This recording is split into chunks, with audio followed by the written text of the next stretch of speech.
our topic is on planet Earth in the solar system. And this is a topic of the paper 2 of the social studies. As I have already said that in social studies we have three portions, that is one is history, one is geography and another is polity. So this is a part second chapter of this geography. Now before moving to this, I'd like to request every one of you to please subscribe our channel, those who are new at here, and if you like our video then please subscribe our channel. Now today we're going to talk about some of the important concepts and definitions. The first one is the celestial bodies. Now sometimes we very often come with the term of celestial bodies. It's nothing but the sun, moon and all those objects which are shining in the night sky. The celestial objects are sometimes meteors which we also see in the night sky. It can be asteroids and others. Now another one is star. We have a concept that stars generate their own light on their own and planet does not have their light, so they have been lit by the lights of the stars. So that's true that all some celestial bodies have their own heat and light which have been emitted in a larger amount, and these are known as the stars. Our sun is also a star. The other one is the constellations. Now these are the constellations. When the stars forms a specific pattern, that forms a constellation. Now when I'm going to talk about some of the constellations, we come across the terms like Orion, Leo, Cancer, Aries, Taurus, Gemini. So these are all the type of constellation we can see after we can identify, or we can when we learn to identify the patterns of the stars. The next is a galaxy.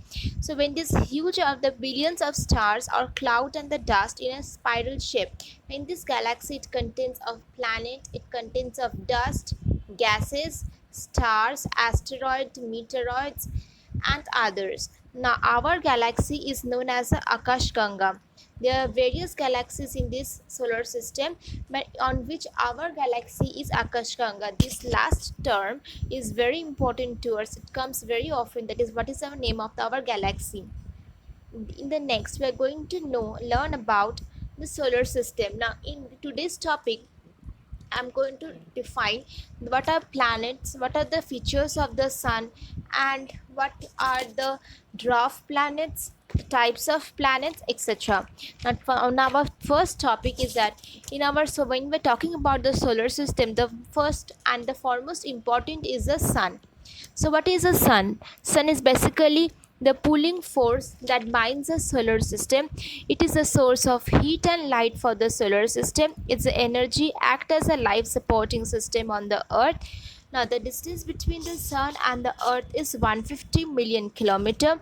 It generates energy from the nuclear fission of the hydrogen nuclei into this helium gases that has been formed, and after this time period of one revolution of the sun around the center of the galaxy, which is known as this cosmic year.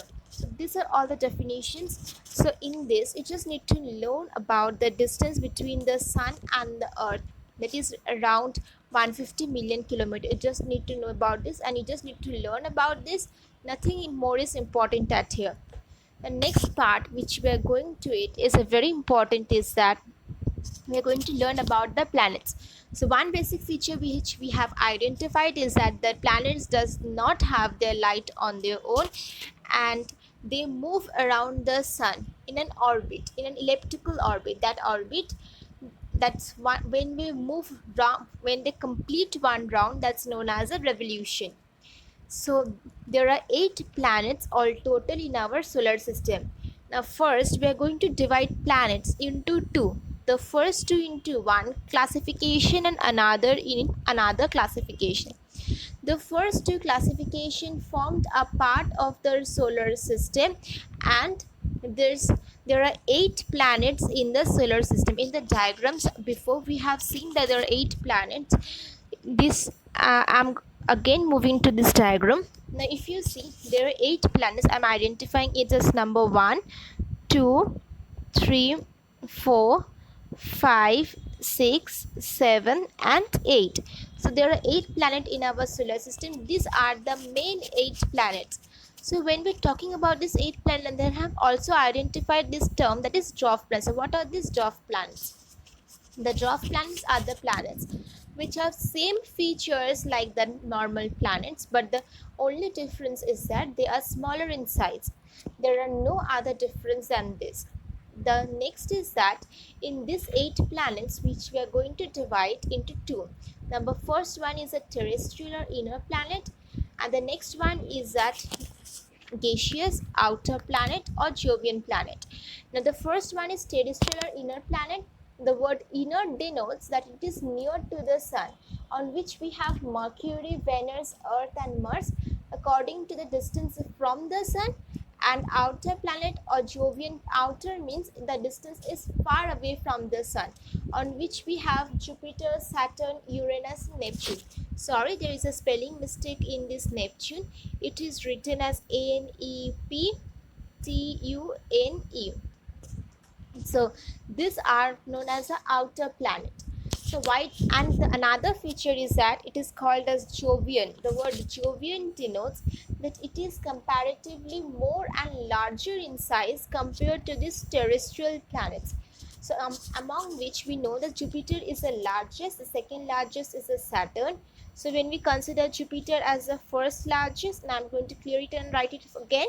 So this Jupiter is the first largest, Saturn is the second largest, Uranus is the third largest, Neptune is the fourth largest. So in this outer planet, we are considering that each of the planets are comparatively larger in size compared to the terrestrial planet.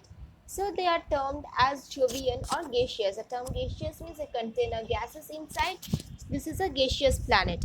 Now the dwarf planet, we have 5 planets, on which there are Pluto, Ceres, Makemake, Haumea and Eris. Now until 2009, this Pluto is considered as a planet, but astronomical department has taken that, this came to the decision that basically the Pluto has all the feature of planet, but it is not coming to the diameter on which a planet should be considered. So there, from then, the Pluto has been changed from this term of a planet to the term and the classification of dwarf planet. Now we have 5 dwarf planets, on which they are Pluto, Ceres, Makemake, Haumea and Eris. All of them just move around outside this Neptune. So if we look at this diagram, now all we can see that all of them move outside the orbit of Neptune. So here is that where the Neptune ends, right? Now in this, after this orbit, all these dwarf planets move except one. Now I'm going to talk about this except one dwarf planet, which is among them. That is, they move in an asteroid belt between the Jupiter and Mars. So this planet is the Aries.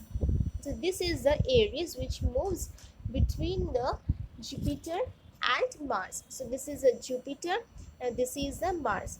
Now I'm going to identify the planet according to the distance. This is Mercury, this is Venus, this is the Earth, this is Mars, Jupiter, Saturn, Uranus and Neptune. And we have the rest of the dwarf planet at here in this site. Now the next we are going to talk about the asteroids. Now I've already talked that the asteroids are constituent a part of the solar system. So what are they? Basically asteroids are the, apart from the stars and planets, the satellites, there are numerous teeny bodies which move around the sun. These bodies are called as asteroid, and you know that these asteroids are basically in this type of shape, like they have no particular shape, more elliptical and oval shape, which move around the sun. Now there is an asteroid belt which is found between the Mars and Jupiter.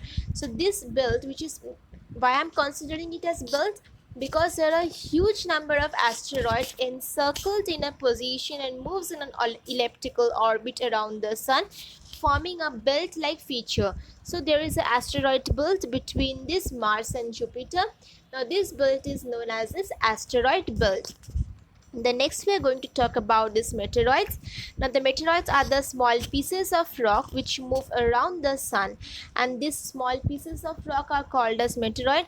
I think I don't need to explain the shape of the rock, because we all know about the shape of the rocks, and their existence becomes known only when some of them occasionally enter the Earth's atmosphere with a very high speed and frictional light. So sometimes we used to see that there is a flicker of light in the night sky, and sometimes we have this in our net also, that there's something flickering of light has been seen in the dark sky. So that is flickering of light is nothing but the meteorites which has come, which has refracted through this ozone layer and has entered to the earth's atmosphere. That's from the meteorites. Now today's lesson ends at here. On the next we are going to talk about the solar system.